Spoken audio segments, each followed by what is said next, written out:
Brimstone Love is set to make his 616 debut in this January's issue of Marauders Annual #1.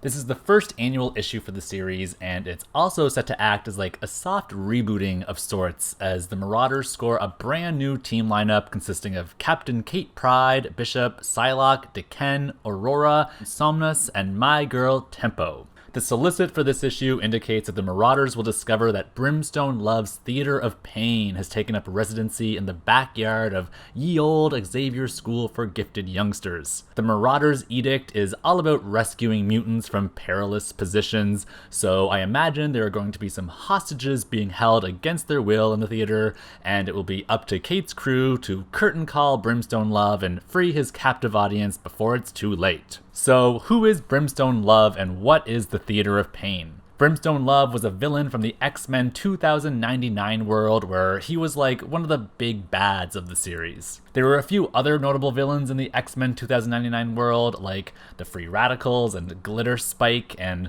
the purple-haired Psylocke lookalike Desdemona, but of them all, Brimstone Love and the Theater of Pain were probably the most compelling and fearsome of the bunch. The Theater of Pain is an organization that deals in misery and torture as a form of entertainment to an upper echelon clientele.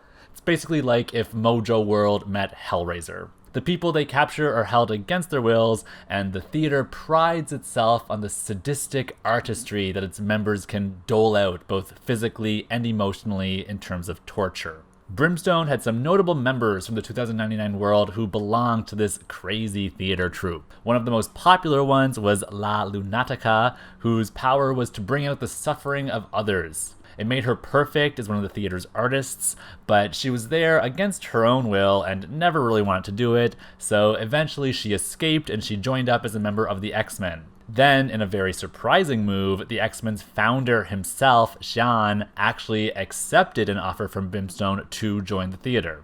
This was a very strange move for him, but Jean's power involved the destruction of matter and the healing of living organic tissue, so it's a great fit for him in terms of an ability standpoint, as he could cause some pain and then heal it and then cause it again and so on and so on. Jean became one of the theater's controllers, which is the role that's responsible for recording and transmitting the pain of the theater's victims to the paying clientele. It didn't take long for the X-Men to break him out of his sadistic stupor, though, and he eventually betrayed Brimstone Love, and the Theater of Pain was supposedly destroyed.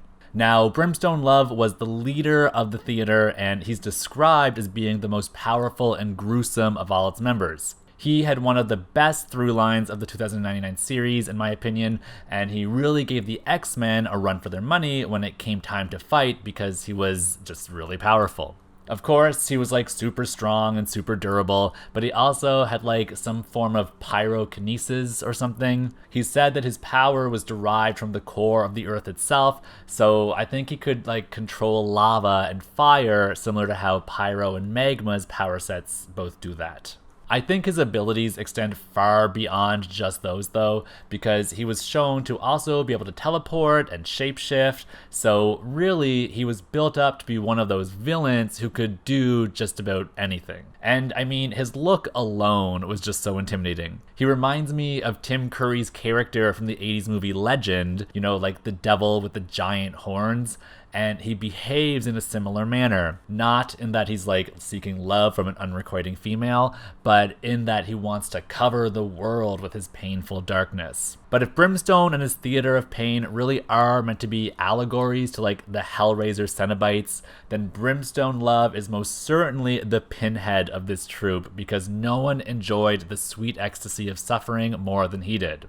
So that's who Brimstone and the theater were, but that doesn't really explain who they're going to be in this new Marauders issue. As far as I know, there are no actual 616 counterparts to these X-Men of the world of 2099. Even though the 2099 world is an alternate reality, it's an alternate reality that's set in the future, so all of the characters in that world are meant to exist long after the characters we know in present-day Marvel are done and gone. That means there wouldn't be counterparts traipsing around in the comic books of today, as it's still too early in the timeline for any of them to appear.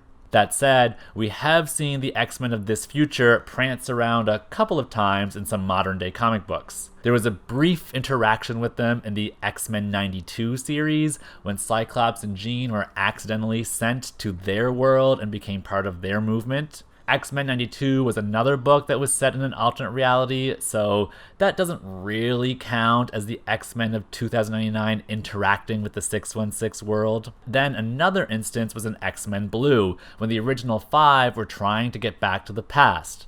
They ended up taking a wrong turn and they wound up in the 2099 future. I'm pretty sure that the future they ended up in wasn't the prime 2099 future though, and it was instead like a divergent reality from the 2099 reality that we know of. So yeah, there really hasn't been much interaction, if any interaction at all, between the prime 616 X-Men and the prime 2099 X-Men. What's interesting about all of that is to see if the Brimstone Love that's coming up in this Marauders Annual #1 issue will be the Brimstone Love from the 2099 world who has somehow teleported his way here into the Prime 616 world, or if it's going to be the Brimstone Love from that alternate 2099 future that the X-Men Blue team created, or even still, if it's just going to be a Brimstone Love who is directly from the present day comics of the 616 who we just somehow haven't seen until now.